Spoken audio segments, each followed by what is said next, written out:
this idea of people try to remake Detroit into this creative, whatever. It just happens organically. You have to start with small businesses. Small businesses create the neighborhoods and the communities. That's what draws me into this area.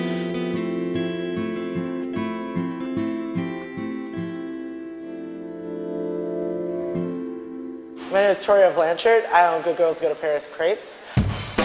Hey, it's good to see you. And I had what I call like my Fight Club moment of, you know, this is your life, so it's time to really do what you like to do. And I thought, well, what do I like to do? I like to make crepes and I like to collect vintage film posters.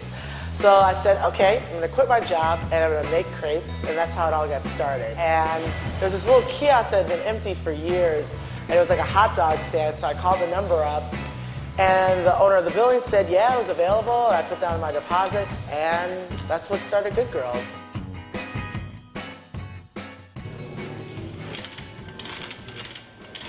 My name is Megan O'Connell, and I'm Director of Signal Return.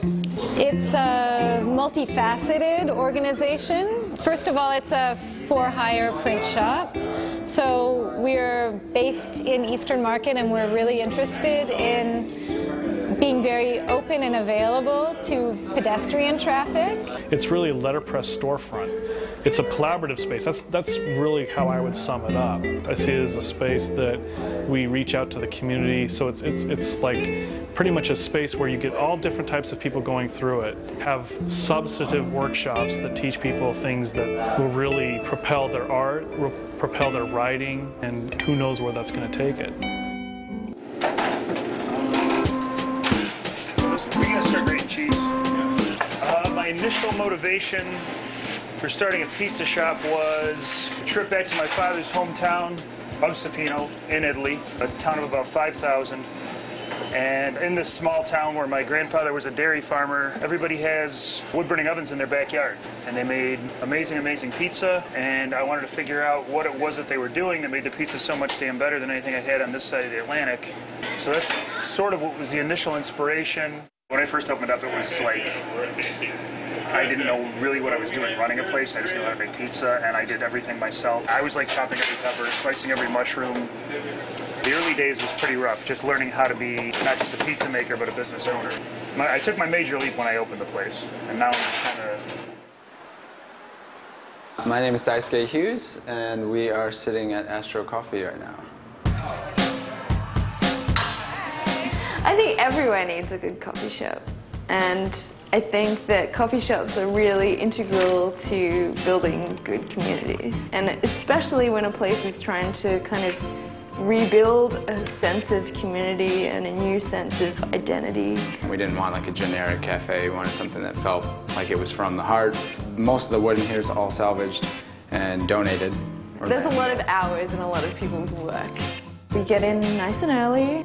By around 9 or 10 o'clock, the place is generally buzzing, and it's even better than I expected. The way we thought about a cafe is it should have just life. And I think if you look around the city, all anybody dreams about is a city with more life. My name is Emily Dorr. I'm the founder of Hostel Detroit. Like its mission being educating travelers to the city, you know, to really educate visitors and travelers and make sure that they understand the assets of Detroit and the region, the people, the history, everything that's going on here, and really be an access point. That's what you do at a hostel. You celebrate what you have. Hostel Detroit celebrates what's going on in Detroit and all the assets in Detroit, and we knew that there was a need for that to be happening for only 20 bucks a night. We've been in business for 6 years. We are a pet care facility in Detroit's Midtown. We're pretty excited about what's going on in the neighborhood these days.